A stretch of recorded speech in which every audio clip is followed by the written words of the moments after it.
সময়টা ছিল 1932 সাল। ওই বছর প্রথম মহালয়া উপলক্ষে পশ্চিমবঙ্গ রাজ্যের অল ইন্ডিয়া রেডিওতে থেকে মহিষাসুর মর্দিনী অনুষ্ঠান প্রথম সম্প্রচার করা হয়। তারপর থেকে মহিষাসুর মর্দিনী অনুষ্ঠান তার সাথে বীরেন্দ্র কৃষ্ণ ভদ্রের কণ্ঠে চণ্ডীপাঠ জনপ্রিয় হয়ে উঠেছে বাঙালির ঘরে ঘরে। কেবল তাই নয়, বেতার ইতিহাসে দীর্ঘতম ধরে প্রচার সম্প্রচারিত হয়ে আসছে স্থায়ী বেতার অনুষ্ঠান, যা আজও মহালয়ার দিন ভোরে সম্প্রচারিত হয়ে আসছে। তবে বর্তমান হাইটেকের জামানায় সাধারণ মানুষের ঘরে রেডিও প্রচলন অনেকটা ফিকে হয়ে পড়লেও মহালয়ার দিন রেডিওতে কখনো মহিষাসুর মর্দিনী শুনতে ভোলে না বয়স্ক ব্যক্তিরা।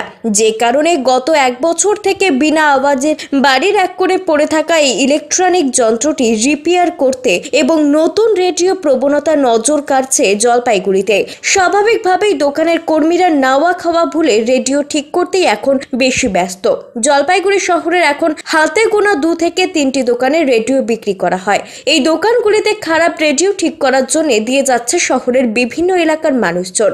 শহরের রায়কোটপাড়ার একটি দোকানের মালিক ভজন দত্ত তিনি জানান, তার দোকানে সারা বছর কম বেশি রেডিও বিক্রি হয়, তবে মহালয়ার আগে বিক্রির পরিমাণ অনেকটাই বাড়ে। তার থেকে বেশি বাড়ে রিপেয়ারিং করার কাজ। এবারও প্রচুর রিপেয়ারিং করার জন্য প্রচুর রেডিও এসেছে। স্বাভাবিকভাবেই সারাদিন কাজ করতে হচ্ছে। ভজন বাবু জানান, সারা বছর না হলেও মহালয়ার দিন ভোরে অধিকাংশ মানুষ বীরেন্দ্র কৃষ্ণ ভদ্রের মহিষাসুর মর্দিনী শোনার কথা ভোলে না, যে কারণে এখনো রেডিও বাঙালির ঘরে আছে। শহরের সেনপাড়ার বাসিন্দা ষাটোর্ধ্ব তাপস গোস্বামী তিনি বলেন, সারা বছর রেডিও না শুনলেও মহালয়ার ভোরে এই অনুষ্ঠান তিনি শোনেন এখনো। কেবল তাই নয়, পরিবারের অন্যান্য সদস্যরাও এই ভোরে রেডিওর সামনে বসে থাকেন। বর্তমান প্রজন্মে হুশ করে আসলেও ওরা মোবাইলের থেকে রেডিওতে যখন ভোরবেলা গানটা হয় আমরা দিন যখন, তখন ওরা খুব আনন্দ উপভোগ করে। না হয়নি বাবু, হয়নি। আমার বাচ্চাগুলো তো শোনে, ওই জন্য আমি রেডিওটা কিনছি আর কি, শোনার জন্য। আপনি আজকে রেডিও ঠিক করতে না আসছি অনেক সময় আসি, সবসময় এখানেই আসি। মহালয়ার জন্য কি রেডিও? মহালয়ার জন্য রেডিও কিনেছি।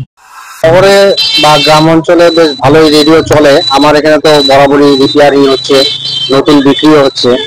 তো মহালয়ার সময়টাতে একটুখানি চাপ বেশি পড়ে আমাদের, যেরকম এখন কাজ শুরু হয়ে গেছে, আমাদের রিপেয়ারিং সারাদিনই করতে হচ্ছে প্রায়।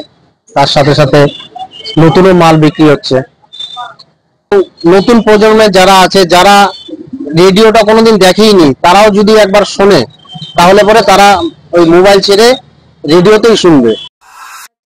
পিনাকি শীলের প্রতিবেদন, সিসিএন তরাইডুয়ার সংবাদ। স্টার ক্লাব মোবাইল শপ, এখানে সব ধরনের নামি দামি কোম্পানির মোবাইল ফোন পাওয়া যায়। সাথে পাবেন টিভি, ফ্রিজ, এসি এবং মোবাইলের সব ধরনের সামগ্রী। রয়েছে বিভিন্ন কোম্পানির সাউন্ড সিস্টেমও। প্রতিটি কেনাকাটার উপর আকর্ষণীয় ছাড় তো রয়েছে। পাশাপাশি মোবাইল রিপেয়ারিং, পুরনো মোবাইল ফোন বিক্রি করা হয় এখানে।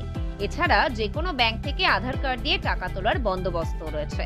তাই আর দেরি নয়, এত ধরনের ফেসিলিটি পেতে চলে আসুন স্টার ক্লাব মোবাইল শপে। আমাদের ঠিকানা star club mobile shop, Dhapganj বাজার, লক্ষ্মী সুইটসের নিকটে।